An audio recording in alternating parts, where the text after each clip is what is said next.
तो next after the proteoglycans और the glycosaminoglycan that is GAG, next component जो होते हैं ईसीएम के वो होते हैं फाइबरस प्रोटीन। फाइबरस प्रोटीन भी दो तरह के, या तो स्ट्रक्चरल फाइबरस प्रोटीन या एडेसिव फाइबरस प्रोटीन। अब एक सेल के बाहर जो ईसीएम है, एक्स्ट्रा सेलुलर मैट्रिक्स, इसमें कई तरह के प्रोटीन्स हैं। प्रोटीन जो इंटरस्टिशियल मैट्रिक्स में है, प्रोटीन जो बेसल लमाइना में भी है। तो उन प्रोटीन को मेनली दो तरह के नेचर के अकॉर्डिंग डिवाइड किया जा सकता है। कुछ जो है वो स्ट्रक्चरल फाइबरस प्रोटीन है, यानी वो मेनली ईसीएम का स्ट्रक्चर बनाते हैं, ठीक है।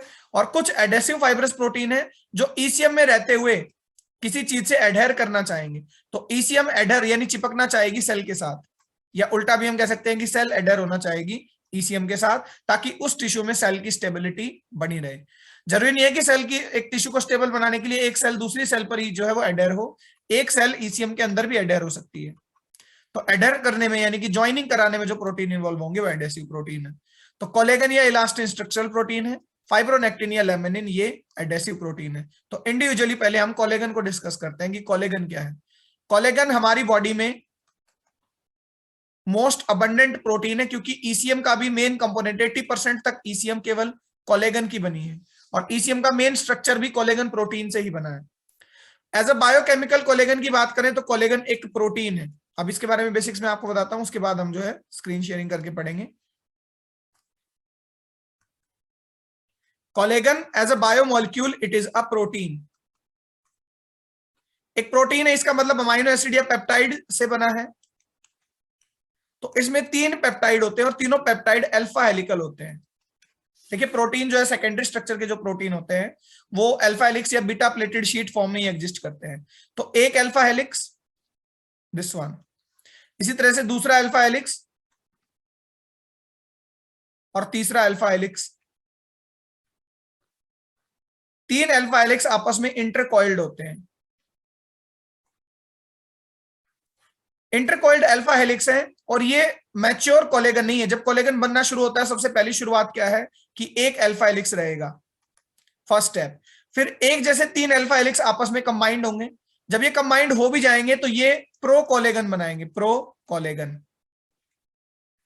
मैंने कल भी बताया था कि एक्स्ट्रा सेलुलर मैट्रिक्स के जो कंपोनेंट होते हैं वो सेल से ही बनते हैं और फिर बाहर जाते हैं। तो देखो मानो ये कोई सेल है, इसके बाहर इसकी ईसीएम है जिसमें कोलेजन के फाइबर हैं। तो ये फाइबर यहां से ही बनकर गए थे। मानो ये फाइब्रोब्लास्ट सेल है, फाइब्रोब्लास्ट सेल जो है वो ईसीएम बनाती है, ये मैंने कल भी बताया था। तो यहां कोलेजन बनना अंदर ही शुरू हो गया था। फिर इनमैच्योर कोलेजन जो अभी अधूरा है वो बाहर गया एक्सोसाइटोसिस से, और बाहर जाकर उसने अपने आप को कंप्लीट करके कोलेजन का फाइबर बनाया। तो देखो कैसे कोलेजन बनना शुरुआत होती है सेल के अंदर ही, वो मैं बता रहा हूं कि सबसे पहले 3 अल्फा हेलिक्स आपस में मिक्स होते हैं, वो बनाते हैं pro collagen. Pro collagen active collagen इसलिए नहीं है क्योंकि उसके टर्मिनल पोजीशन के सबसे लास्ट के तीनों अल्फा हेलिक्स में सबसे लास्ट के जो 16 से 20 अमाइनो एसिड होंगे। देखो एक अल्फा हेलिक्स तो बहुत लंबा हो सकता है, 1000 अमाइनो एसिड लॉन्ग हो सकता है लगभग। तो एक अल्फा हेलिक्स में भी जो लास्ट के दोनों तरफ, मानो ये एक अल्फा हेलिक्स नंबर 1, तो दोनों तरफ 16 से 20 अमाइनो एसिड लॉन्ग सीक्वेंस होते हैं जिन्हें हम टीलोपेप्टाइड कहते हैं, टीलोपेप्टाइड। जब तक टर्मिनल पोजीशन पर टीलोपेप्टाइड अटैच रहता है कोलेजन में, वो इनएक्टिव माना जाएगा, यानी वो प्रो कोलेजन रहेगा। तो प्रो कोलेजन तो बन गया सेल के अंदर ही, ठीक है। उसके बाद प्रो कोलेजन में से टीलोपेप्टाइड एंजाइम जो है वो क्या कर, टीलोपेप्टिडेज एंजाइम रहेगा, टीलोपेप्टिडेज, वो इनको अलग कर देगा, इन सीक्वेंसेस को हटा देगा। तो जब ये टीलोपेप्टाइड सीक्वेंस जो छोटे छोटे 16 से 20 अमाइनो एसिड सीक्वेंस थे वो हट जाएंगे तो भी दिखेगा ये ट्रिपल हेलिकली, ठीक है। तब ये कहलाएगा ट्रोपोकोलेजन, ट्रोपोकोलेजन। प्रोकोलेजन में और ट्रोपोकोलेजन में फर्क ये है कि टीलोपेप्टाइड्स हटा दिए गए हैं। अब ट्रोपोकोलेजन बाहर भेज दिया जाता है आउटसाइड द सेल। बाहर तो कोलेजन फाइबर है ईसीएम में, तो अंदर से ट्रोपोकोलेजन आया, तो बाहर आने के बाद ट्रोपोकोलेजन, एक ट्रोपोकोलेजन फिर दूसरा ट्रोपोकोलेजन, ऐसे ही बहुत सारे ट्रोपोकोलेजन मिलकर बनाते हैं कोलेजन के फाइब्रिल्स, और बहुत सारे कोलेजन फाइब्रिल्स मिलकर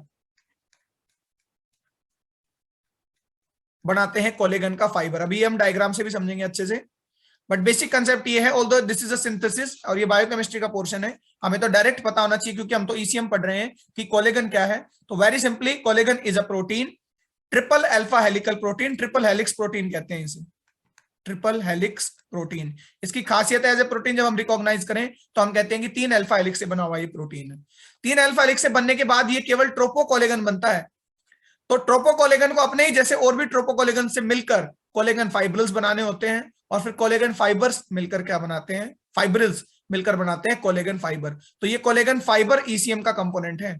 तो इसकी शुरुआत सेल के अंदर से ही हो गई थी बनने की, लेकिन ये मैच्योर होकर कहां पर गया है, बाहर गया है। मैं एक अल्फा हेलिक्स की भी बात करूं, अगर मान लीजिए ये एक अल्फा हेलिक्स है, इसके जैसे 2 और होंगे अल्फा 1, तो इसमें भी ज्यादातर जो अमाइनो एसिड होते हैं, देखो बहुत से अमाइनो एसिड हैं, तो अमाइनो एसिड के रेजिड्यूज हैं जिसमें ग्लाइसिन एक्स वाई ये सीक्वेंस है। मानो ये ग्लाइसिन है, ये एक्स है, ये वाई है, फिर ग्लाइसिन है, फिर एक्स है, फिर वाई है। तो लगभग 1/3 अमाइनो एसिड यानी 1/3 अमाइनो एसिड तो ग्लाइसिन फिक्स है। एक्स एक जनरल अमाइनो एसिड है जो यूजुअली प्रोलिन ही होता है, प्रोलिन के अलावा भी अमाइनो एसिड हो सकता है। एक्स इसीलिए तो एक्स लिखा, वरना हम फिक्स लिख देते कि प्रोलिन ही है, जैसे हमने ग्लाइसिन लिख दिया था। और वाई जो होता है वो हाइड्रोक्सिल लाइसिन या हाइड्रोक्सिल प्रोलिन।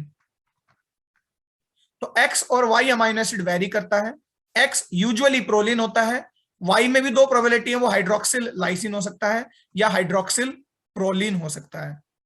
तो फिक्स अमाइनो एसिड केवल ग्लाइसिन है, इसलिए हम कहते हैं कि कई बार कहा जाता है कि ऑलमोस्ट 1/3 अमाइनो एसिड्स तो केवल ग्लाइसिन है, यानी glycine most abundant amino acid है जो कोलेगन के अंदर पाया जाता है।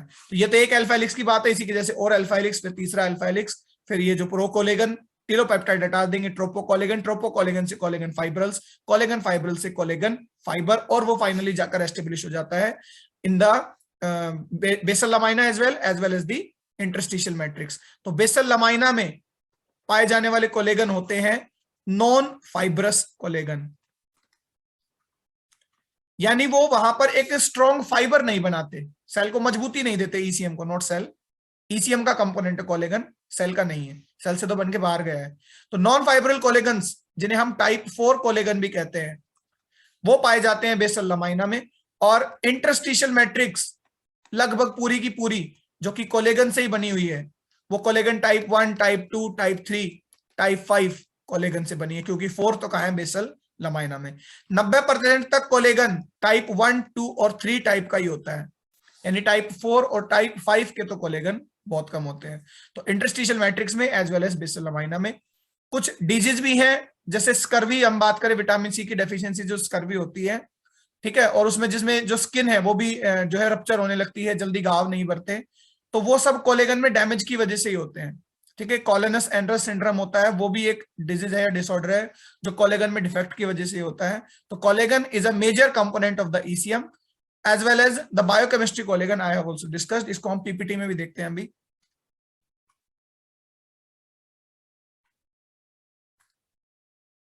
ओके, फाइब्रस प्रोटीन में कोलेगन की बात करते हैं। Almost much of the details I have also discussed. Descriptive ये एक पावर पॉइंट प्रेजेंटेशन है, तो इसको नोट्स की फॉर्म में भी आप पढ़ सकते हो। तो यहाँ पर मैं इंपॉर्टेंट इन्फॉर्मेशन दोबारा बता देता हूँ कि ये फाइबर फॉर्मिंग स्ट्रक्चरल प्रोटीन है, एक्स्ट्रा सेलुलर मैट्रिक्स का ही।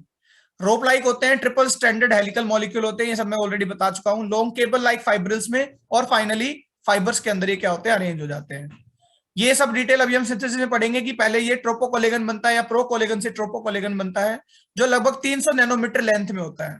ठीक है, तो लेंथ है ये नैनोमीटर 10⁻⁹, और लगभग 1.5 नैनोमीटर वाइड होते हैं, ये उसकी चौड़ाई बताई गई है। ट्रिपल हेलिकल स्ट्रक्चर है। यहाँ टिलोपेप्टाइड जो मैंने ऑलरेडी बताए थे, अभी स्ट्रक्चर में भी हम देखेंगे, 16 to 20 या 25 अमीनो एसिड लॉन्ग हो सकते हैं, और एक इंडिविजुअल अल्फा हेलिक्स लगभग 1000 अमीनो एसिड लॉन्ग होता है। ये एक अल्फा हेलिक्स है, 1000 में से बिल्कुल एजिज टिलोपेप्टाइड्स होते हैं। ऐसे दूसरा अल्फा हेलिक्स, ऐसे तीसरा अल्फा हेलिक्स, तो तीनों में टिलोपेप्टाइड्स हैं। उनको ब्रेक करके फाइनली सिंथेसाइज किया जाता है कोलेगन। तो ये सारी इंफॉर्मेशन इस डायग्राम में हम अच्छे से समझ सकते हैं। देखिए ये प्रो अल्फा पेप्टाइड चेन है, अल्फा 1, अल्फा 2, अल्फा 3। जब इनकी सेल्फ असेंबली हुई तो प्रो कोलेगन बना।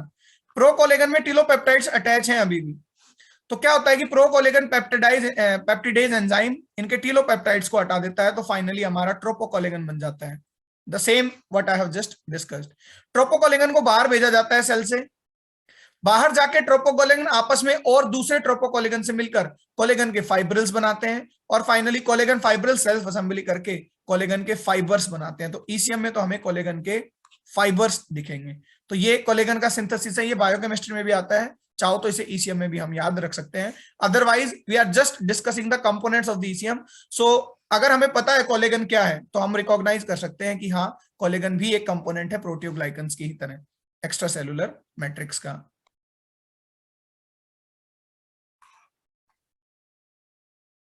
The same things which I have already discussed most of the things, that 90% से भी ज्यादा जो प्रोटीन है ईसीएम के वो लगभग कोलेगन ही है और मोस्ट अबंडेंट प्रोटीन है बॉडी का।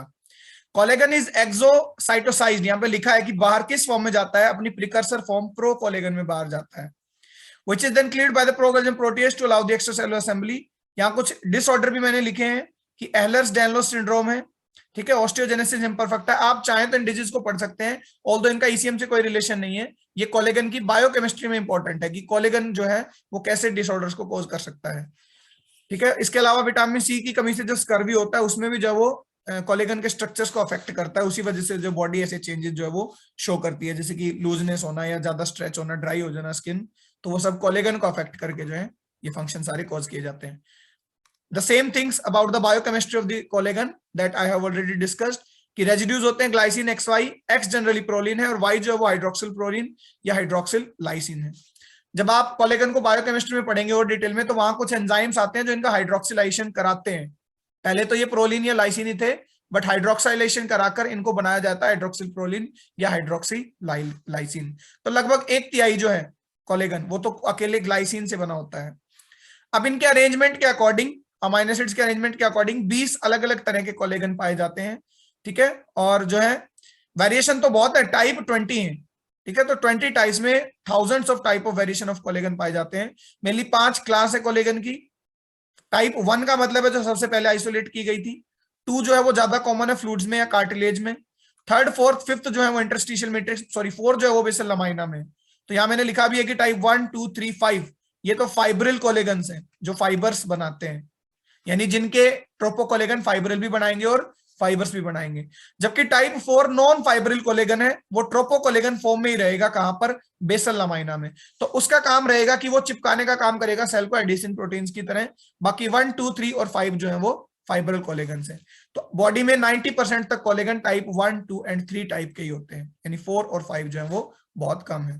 तो it is the another important and the major component of the ECM other than the proteoglycan. So collagen is the important protein, structural protein. ECM में structural proteins में ही collagen के अलावा elastin भी एक प्रोटीन है।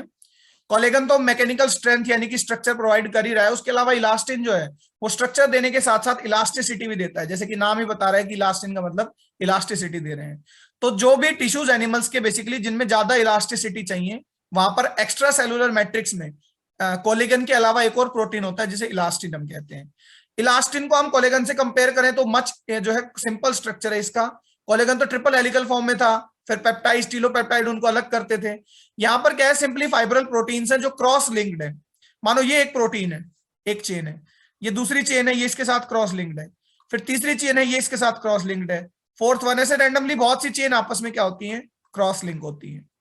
क्रॉस लिंक ये खासकर तब रहती है जब ये इलास्टिसिटी पोजीशन में होंगी, जब एक्स्ट्रा सेलुलर मैट्रिक्स जो है वो इलास्टिक रहेगी, उस दौरान ये क्रॉस लिंक होती है। अदरवाइज ये रैंडमली कॉइल्ड होती है, ये एक पेप्टाइड, ये दूसरा पेप्टाइड, ये तीसरा पेप्टाइड, ये चौथा पेप्टाइड एंड सो ऑन। तो देखो रिलैक्स के दौरान ये रैंडमली कॉइल्ड है और जब ये इलास्टिक होती है तो ये क्रॉस लिंक हो जाती है। तो दोनों चीज कही गई है, फाइब्रल क्रॉस लिंक्ड या रैंडम कॉइल।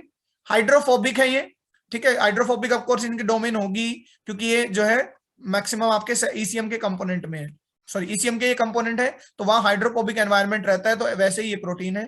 ग्लाइकोसाइलेटेड नहीं है, ये चीज ध्यान रखना। काफी सारे प्रोटीन्स ग्लाइकोसाइलेटेड होते हैं, यानी उनमें ग्लूकोज कार्बोहाइड्रेट ग्रुप भी है, बट इसमें नहीं है। इनका मेन काम है इलास्टिसिटी देना टिश्यू को, जैसे स्किन को, जैसे ब्लड वेसल्स को या लंग्स के अंदर, ताकि वो फंक्शन कर सके, उनके अंदर इलास्टिसिटी बनी रहे। इनमें भी प्रोलिन रिच होता है। देखो वहां ग्लाइसिन तो रिच था ही था, उसके अलावा एक्स जनरली प्रोलिन ही होता था, तो उन्हीं के जैसे ये भी प्रोलिन और ग्लाइसिन रिच है। हालांकि 1/3 या 1/2 नहीं है, बट रिच है ये भी ग्लाइसिन और प्रोलिन में। बट यहाँ पर हाइड्रोक्सिल प्रोलिन और हाइड्रोक्सिल सिरिन होता है, ना कि हाइड्रोक्सिल लाइसिन। वहां हाइड्रोक्सिल क्लोरीन और हाइड्रोक्सिल लाइसिन होते थे, यहां हाइड्रोक्सिल सीरीन ज्यादा है, लाइसिन नहीं है। तो एक ये भी फर्क है। कोलेगन की बजाय सिंपल स्ट्रक्चर है, ये कोई ट्रिपल हेलिकल स्ट्रक्चर नहीं बना रहे, इनके अपने इंडिविजुअल पेप्टाइड्स हैं। तो ये भी जो है ईसीएम का कंपोनेंट है। अभी इलास्टिन का हम स्ट्रक्चर देखते हैं, जैसा कि मैंने अभी ड्रॉ भी किया था कि ये भी इलास्टिन भी फाइब्रोब्लास्ट से ही बनते हैं, अंदर ही बनना शुरू हो जाते हैं और मैच्योर बाहर जाकर होते हैं। ठीक है, तो ये अंदर ही बनना शुरू होने के बाद इनको पैक कर दिया जाता है चैपरॉन मॉलिक्यूल्स में, जो इनकी फोल्डिंग करा के बाहर इनको मैच्योर इलास्टिन के अंदर क्या करते हैं, कन्वर्ट करते हैं। तो कोलेगन की तरह इलास्टिन को भी फाइब्रोब्लास्ट बनाती है। कुछ डिसऑर्डर्स हैं जैसे क्यूटिस लेक्सा या विलियम्स सिंड्रोम, तो ये एसोसिएटेड है, यानी इनका भी संबंध है किसके साथ, जब ईसीएम में इलास्टिन कम होगा तो बहुत रिजिड होते जाएंगे टिश्यूज, इलास्टिसिटी कम होती जाएगी, तो वहां पर ये जो डिजीज कॉज होते हैं ये इलास्टिन फाइबर्स में डिफेक्ट की वजह से क्या होते हैं, कॉज। तो इन डिजीज को आप सेपरेटली भी पढ़ सकते हैं, ऑल्दो ईसीएम में कंपोनेंट्स में हमें इनको नहीं पढ़ना है, बट ये इलास्टिन से जो है बायोकेमिस्ट्री जब हम पढ़ते हैं इलास्टिन की, तो इन डिजीज के बारे में आप अलग से जो है गूगल पे या विकिपीडिया पे पढ़ सकते हो।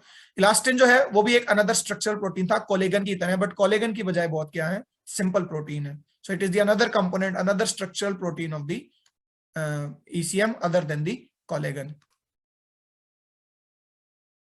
ECM में हमने देखा कि प्रोटियोग्लाइकन है, प्रोटियोग्लाइकन भी इंटरस्टिशियल मैट्रिक्स में ज्यादा थे। फिर हमने देखा कोलेगन या इलास्टिन है, वो भी इंटरस्टिशियल मैट्रिक्स में ही ज्यादा है। अब बात करते हैं कि बेसल लमाइना में फिर क्या है। हालांकि एडेसिव प्रोटीन फाइब्रोनेक्टिन भी इंटरस्टिशियल मैट्रिक्स में ही ज्यादा है, बट लेमिनिन जो है एडेसिव प्रोटीन वो बेसल लमाइना में है। 100% of the laminins are in basal lamina only. तो कुछ ऐसे भी प्रोटीन है जो स्ट्रक्चर नहीं, जो एक्स्ट्रा सेलुलर मैट्रिक्स को एडिशन देने का काम करते हैं, कि कल को कोई सेल जब उसके साथ एडिड होना चाहेगी, क्योंकि टिश्यू बनाने के लिए सेल्स को आपस में भी और सेल्स को ईसीएम से भी कनेक्ट तो होना ही पड़ेगा, तो कनेक्ट कराने के लिए एक एडेप्टर प्रोटीन या एक बेस का काम करते हैं जो भी प्रोटीन्स, उन्हें हम एडेसिव प्रोटीन कहते हैं। और दो ही एडेसिव प्रोटीन है मेनली, फाइब्रोनेक्टिन और लैमिनिन। इनके बारे में एक बार हम शेयरिंग करके पढ़ते हैं, उसके बाद पीपीटी में पढ़ेंगे। देखिए जो लेमिनिन्स हैं वो मेजर कंपोनेंट है बेसल लमाइना के। अब लेमिनिन्स भी प्रोटीन ही है, और बाई स्ट्रक्चर अगर मैं बात करूं तो लेमिनिन में 3 डोमेन या 3 पेप्टाइड होते हैं, अल्फा बीटा गामा। ठीक है, अल्फा डोमेन ऐसे सेंट्रल है बीच में एकदम, प्रोटीन है यानी पेप्टाइड है तो एन टर्मिनल सी टर्मिनल, ये अल्फा हो गया। ऐसे बीटा होता है, फिर एक बीटा भी एक पेप्टाइड है तो एन टर्मिनल सी टर्मिनल। एक हो गया gamma, N terminal C terminal. तो अल्फा के एक्सिस पर बाकी 2 प्रोटीन कॉइल्ड हैं, बीटा और गामा। तो कुछ इस तरह का स्ट्रक्चर बनाता है लेमिनिन। अब लेमिनिन बहुत सारे अमाइनो एसिड होंगे, यहां भी अमाइनो एसिड, हर एक पेप्टाइड में अमाइनो एसिड है, हर एक डोमेन में। तो कुछ स्पेसिफिक अमाइनो एसिड होते हैं यहां लास्ट में, इन्हें कहा जाता है LG1 LG2। अमाइनो एसिड के नाम नहीं है, ये डोमेन बना रहे हैं, काफी सारे अमाइनो एसिड यहां मिलकर कुछ डोमेन्स बना रहे हैं। तो LG1 LG2 और LG3 एक प्रोटीन इंटीग्रिन से बाइंड करती है। अभी ध्यान रखिएगा, इंटीग्रिन यहां पर मैं स्टार लगा रहा हूं, इसको हम बार बार पढ़ेंगे आने वाले टॉपिक्स में। हम इसको सेल एडिशन मॉलिक्यूल में भी पढ़ेंगे, हम इसको सेल जंक्शन में भी पढ़ेंगे। As a component of ECM आप याद रखें, लेमिनिन ईसीएम का कंपोनेंट है, ना कि सेल का। तो as a component of ECM laminins bind with the integrin. Integrin cell का प्रोटीन होता है, एक type of cell adhesion molecule है। यानी ईसीएम अगर कभी सेल से चिपकना चाहेगी तो सेल पर तो इंटीग्रिन से, और खुद ईसीएम में कौन, लेमिनिन, इनके बीच में बॉन्डिंग हो जाएगी कि एक सेल अपने इंटीग्रिन के थ्रू लेमिनिन के एलजी डोमेन्स पर क्या कर लेगी, बाइंड कर लेगी। लेमिनिन कोलेगन से भी बाइंड करता है। अगर आपको ध्यान हो कि बेसल लमाइना में कौन सा कोलेगन है, तो कोलेगन 4। तो यहां कुछ कोलेगन बाइंडिंग डोमेन भी होती है दोनों चेन्स पर। वैसे तो लेमिनिन का मेन काम इंटीग्रिन से बाइंड करना है, लेकिन ये चाहे तो कोलेगन से भी बाइंड करती है, और कभी कभी LG4 और 5, इंटीग्रिन के लिए तो 3 ही थी, 1 2 3, 4 और 5 गैग से भी लिंक करती है, गैग से। तो देखो लेमिनिन तो एक ऑलराउंडर प्रोटीन है जो कई चीजों से चिपक सकता है, मेनली इंटीग्रिन से, मेनली कोलेगन से, और मेनली गैग से। गैग और कोलेगन तो अब आप जानते ही हैं क्या है, खुद ईसीएम के कंपोनेंट है। यानी बेसल लमाइना में ही लेमिनिन अपने साथी कोलेगन 4 से भी अटैच हो सकता है, और अपने साथी प्रोटियोग्लाइकन जो बाहर इंटरस्टिशियल मैट्रिक्स की तरफ है उनसे भी अटैच हो सकता है। और एक सेल से अगर अटैच होना चाहता है लेमिनिन, तो वो इंटीग्रीन वाली डोमेन्स के थ्रू उससे भी अटैच हो सकता है। अभी हम पीपीटी पर आएंगे, उससे पहले फाइब्रोनेक्टिन भी मैं आपको बता दूं। फाइब्रोनेक्टिन भी एक अनदर एडेसिव प्रोटीन है और ये भी प्रोटीन है। अब प्रोटीन है तो इसमें भी अमाइनो एसिड होंगे, तो इसमें भी दो पेप्टाइड चेन होती है लगभग एक जैसी, एनसी एनसी। लगभग दोनों में जो है 1500 अमाइनो एसिड लंबी ये चेन है, amino acid and so on. दोनों ही चेन लगभग आइडेंटिकल है, बिल्कुल सेम। अच्छा, इस पूरी चेन में 3 पार्ट होते हैं जिन्हें हम फाइब्रोनेक्टिन रिपीट्स कहते हैं। Fibronectin 1, fibronectin 2, fibronectin 3 repeats. Fibronectin 1 होते हैं लगभग 12। मानो मैं ये कह दूं कि ये फाइब्रोनेक्टिन 1 है तो इसके जैसे 12 है, 3 4 5 6। अच्छा, लगातार भी नहीं होते, इस तरह से 12 है। फाइब्रोनेक्टिन 2 रिपीट होते हैं, 2 ही यहां पर बीच में होते हैं, होंगे नीचे भी भाई सेम है ये, ठीक है, दोनों डोमेन्स पर। मैं ब्राउन कलर लेके दिखाई देता हूं। और फाइब्रोनेक्टिन 3 रिपीट जो है ये सबसे ज्यादा होते हैं, लगभग 15 से 17। 1 2 3 4 5 6 7 8 9 10 11 12 13 14 15 16 17। सिमिलरली यहां नीचे हमें प्रोटीन तो बिल्कुल क्लियर होना चाहिए। प्रोटीन की जब बात करते हैं तो पेप्टाइड है, पेप्टाइड पर अमाइनो एसिड्स हैं, तो ये अमाइनो एसिड नहीं है, ये रिपीट्स हैं। यहां अमाइनो एसिड नहीं दिखा रहे, कुछ स्पेशल सीक्वेंस है जो बार बार रिपीट होते हैं।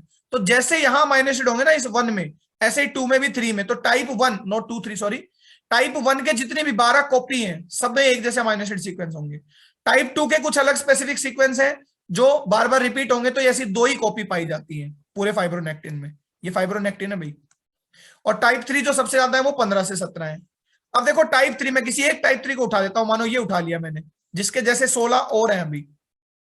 तो सभी फाइब्रोनेक्टिन टाइप 3 रिपीट में 3 अमाइनो एसिड बिल्कुल फिक्स होते हैं, R G D.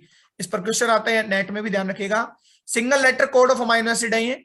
Single letter code का मतलब होता है कि अमाइनो एसिड को हम एक लेटर असाइन करते हैं। तो आर होता है आर्जिनिन, जी होता है ग्लाइसिन और डी होता है एस्पार्टेट। तो फाइब्रोनेक्टिन टाइप 3 रिपीट में एक फिक्स सीक्वेंस होता है आरजीडी। इस सीक्वेंस की खासियत ये होती है कि इस पर इंटीग्रिन बाइंड करता है, इंटीग्रिन। याद कीजिए, लेमिनिन भी इंटीग्रिन से बाइंड करता था और फाइब्रोनेक्टिन भी इंटीग्रिन से बाइंड करेगा। तो कोई सेल जिसके पास उसका इंटीग्रिन है और वो बाहर ईसीएम से जुड़ना चाहती है, तो वो लेमिनिन से भी जुड़ सकती है और वो फाइब्रोनेक्टिन से भी जुड़ सकती है। यानी सेल और ईसीएम के बीच में बॉन्डिंग कराने के लिए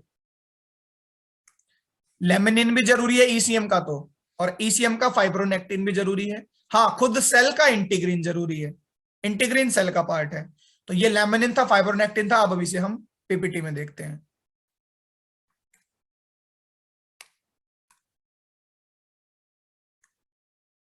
सो here is our power point presentation, now we will see. देखिए, लेमिनिन जो होते हैं वो हेट्रोट्राइमेरिक प्रोटीन है। हेट्रो इसलिए क्योंकि तीनों अल्फा हेलिक्स नहीं है ना, एक अल्फा है, एक बीटा है, एक गामा है। कभी कभार ए बी सी भी इन्हें लिखते हैं, बट एग्जैक्टली जो इनका डिनोशन है वो अल्फा बीटा और गामा सही है एकदम। यहाँ वही सब इंफॉर्मेशन है जो ऑलरेडी मैं आपको बता चुका हूँ कि लेमिनिन जो है वो अदर कंपोनेंट है, जैसे नीडोगन भी एक प्रोटीन है, प्रिमिटिव बहुत कम नंबर में पाया जाता है, कोलेगन से बाइंड करता है, और लेमिनिन जो है वो मेनली इंटीग्रिन से भी बाइंड करता है। यहाँ लिखा है कि अदर ईसीएम कंपोनेंट्स। यहाँ इंटीग्रिन का नाम क्यों नहीं आया? क्योंकि इंटीग्रिन सेल का कंपोनेंट है, ना कि ईसीएम का। तो ईसीएम के कंपोनेंट जैसे कोलेगन या नीडोगन से भी बाइंड कर सकता है। ए बी1 बी2 चेन की जगह हम अल्फा बीटा गामा पढ़ेंगे कि इसका जो स्ट्रक्चर है वो अल्फा बीटा और गामा है। पर्टिकुलरली जो अल्फा या ए चेन है, अल्फा को कहा ना ए बोलते हैं, उसमें ग्लोबुलर एलजी डोमेन होते हैं। इस डायग्राम में नहीं शो किए गए हैं, मैं बता दूं आपको यहां पर ऐसे LG1 LG2 LG3 LG4 LG5, जिसमें से 3 इंटीग्रिन से बाइंड करती हैं। तो ऐसी एलजी डोमेन्स भी यहां पर प्रेजेंट होती हैं। हर एक चेन की लेंथ जो है वो लगभग 1500 अमाइनो एसिड है। तो वही सब इंफॉर्मेशन जो यहां पर लिखी गई है। सो लेमिनिन हम डिस्कस कर रहे थे। मोस्ट ऑफ द इंफॉर्मेशन ये यहाँ पर जो है लैंग्वेज या नोट्स की फॉर्म में लिखी गई है। बाकी सब कुछ वही है जो मैं ऑलरेडी बता चुका हूं कि लेमिनिन का जैसे ये कोलेगन बाइंडिंग डोमेन है, देखो दोनों तरफ, तो ये ईसीएम के कंपोनेंट से भी बाइंड करता है। साथ ही साथ ये जो अल्फा है ना, ये अल्फा है सेंट्रल मेन, ये जो चला आ रहा है ये। तो अल्फा जो डोमेन है इसमें यहां पर इस डायग्राम में नहीं शो किया गया है, 5 डोमेन होती हैं। Laminin globular domains. तो 1 2 3 जो है वो इंटीग्रिन से बाइंड करती है, ये चीज याद रखिएगा, ठीक है। तो यहाँ ABC नहीं, हम अल्फा बीटा गामा बोलेंगे। हर एक जो डोमेन है लगभग 1500 अमाइनो एसिड से बनी हुई है, alpha B, beta B, gamma B. इसको बीटा लिखना चाहिए, ये बीटा है, ये गामा है और ये अल्फा है। इन्हें हम A B1 और B2 भी लिख सकते हैं, ये भी गलत नहीं है, बट जो बेस्ट है वो अल्फा बीटा और गामा लिखना चाहिए। तो ये लैमिनिन है। यहां भी लैमिनिन का डायग्राम है, ये मेन चेन है, ए चेन या अल्फा चेन, ये बीटा चेन है, ये गामा चेन है।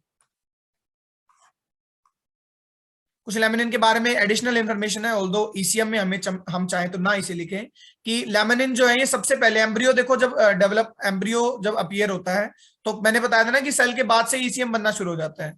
तो एम्ब्रियो के बाहर जो ECM बनती है, एम्ब्रियो भी तो एक सेल है, ठीक है, या मैच्योर एम्ब्रियो तो ग्रुप ऑफ सेल्स है। एम्ब्रियो के बाद से ही ECM में लैमिनिन बनना शुरू हो जाता है। तो ये सबसे पहला ECM प्रोटीन है इवन, क्योंकि सबसे पहले क्या बनेगी, बेसल अमाइना बनेगी, फिर इंटरस्टिशियल मैट्रिक्स बनेगा। तो एम्ब्रियो की ECM की बेसल अमाइना जब बनती है तो उसमें सबसे पहला प्रोटीन लैमिनिन ही आता है। दूसरा, किडनी में जब फिल्ट्रेशन हो रही होती है, जैसे जूलॉजी वाले बच्चे और अच्छे से समझ पाएंगे, जो ग्लोमेरुलर बेसमेंट मेम्ब्रेन होती है किडनी में, जहां फिल्ट्रेशन का काम होता है, तो वहां पर भी अगर लैमिनिन एक्सेस में हो जाता है, वहां के सेल्स के एक्स्ट्रा सेलुलर मैट्रिक्स में अगर लेमिनिन एक्सेस में होता है तो ये चीज अच्छी नहीं है, ये वहां डिसऑर्डर कॉज करता है। एक तो ये एंटीबॉडीज को ज्यादा सीक्रेट कराएगा, और अननेसेसरली अनावश्यक रूप से जो एंटीबॉडीज ज्यादा सीक्रेट होंगी तो वो किडनी की फंक्शनिंग को भी अफेक्ट करेंगी। तो लेमिनिन का एक ये भी रोल आता है। दूसरा, डायबिटिक पेशेंट्स की जो किडनी है उसमें भी लेमिनिन ज्यादा बढ़ जाता है, और उसमें क्या है, एक्सेस में एंटीबॉडीज प्रोड्यूस होने लगती है। कोरोना में भी तो देखो यही होता है, कोरोना एक्सेस में एंटीबॉडी प्रोड्यूस कराता है, साइटोकाइन स्टॉर्म। तो एंटीबॉडीज लिमिट में ही प्रोड्यूस होनी चाहिए, जितनी एडिक्वेट अमाउंट, जितना जरूरत है। तो लेमिनिन जो वो सिग्नल देता है, ज्यादा प्रोड्यूस करवाता है।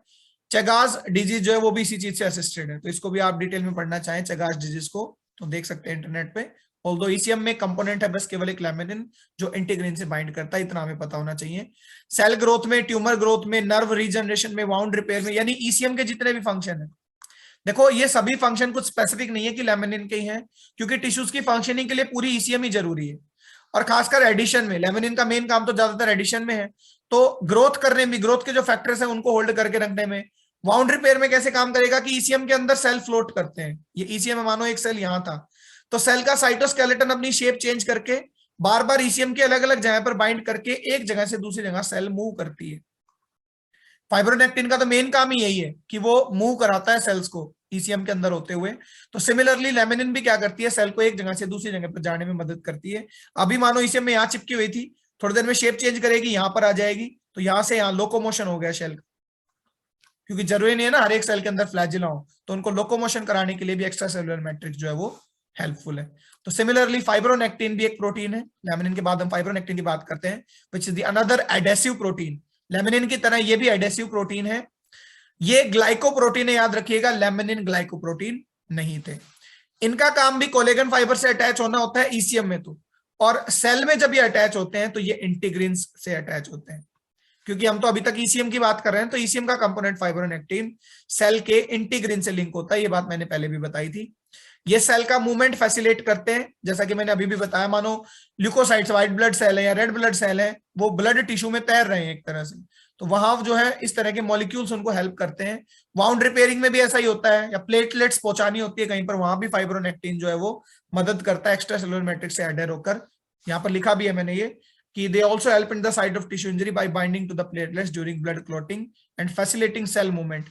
ये चीज आपको और अच्छे से समझ में आएगी जब हम सेल जंक्शंस पढ़ेंगे या जब हम सेल एडिशन मॉलिक्यूल पढ़ेंगे कि कैसे, या हम सबसे बेस्ट जब समझ में आएगा जब आप साइटोस्केलेटन पढ़ लेंगे, सेल की शेप को कैसे चेंज करता है साइटोस्केलेटन, और उसके मॉलिक्यूल जो बाहर उनसे अटैच हैं वो उसको एक प्लेस से दूसरे प्लेस पे ले जाने में मदद करते हैं। तो फाइब्रोनेक्टिन भी एक अनदर स्ट्रक्चरल प्रोटीन है। इंडिविजुअली फाइब्रोनेक्टिन का क्या स्ट्रक्चर है कि उसमें दो पेप्टाइड्स होते हैं, ये एक पेप्टाइड है, ये दूसरा पेप्टाइड है। मैंने आपको ऐसे ड्रॉ करके दिखाए थे, ये डजंट मैटर, ये दो पेप्टाइड है, एक C टर्मिनल है, इधर C टर्मिनल है, ये एन टर्मिनल है।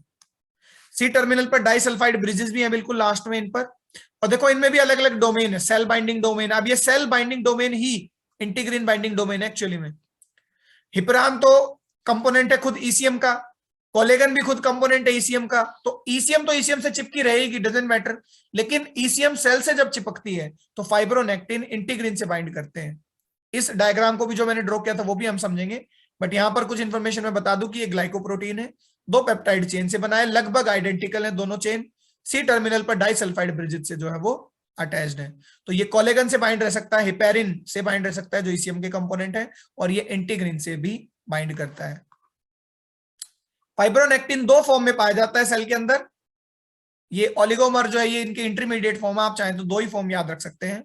एक तो प्लाज्मा फाइब्रोनेक्टिन जो प्लाज्मा टिश्यूज का पार्ट है मेनली, जैसे ब्लड का या अदर बॉडी फ्लूइड जितने भी हैं, तो फ्लूइड वाले टिश्यूज में जो फाइब्रोनेक्टिन पाया जाता है उनकी ईसीएम में, वो प्लाज्मा फाइब्रोनेक्टिन है, वो सोल्यूबल है, ठीक है, वो सोल्यूबल फॉर्म है जो मेनली वाउंड डीलिंग में काम आता है। और ओलिगोमर फाइब्रोनेक्टिन या हाईली इनसोल्यूबल फाइब्रोनेक्टिन जो है वो एक तरह का फाइब्रस है, वो स्ट्रक्चर प्रोवाइड करने का भी काम करता है, एडिशन तो करेगा ही करेगा, साथ साथ मैकेनिकल सपोर्ट भी देता है, यानी वो सोल्यूबल नहीं है, वो इनसोल्यूबल है।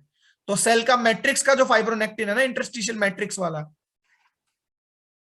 वो मेनली इनसोल्यूबल फाइब्रोनेक्टिन है, और सोल्यूबल फाइब्रोनेक्टिन जो है वो मेनली बेसल लमाइना में ज्यादा पाया जाता है। तो सोल्यूबल और इनसोल्यूबल 2 तरह का फाइब्रोनेक्टिन पाया जा सकता है। ये जो ओलिगोमर्स हैं ये भी इनसोल्यूबल है, ना कि सोल्यूबल।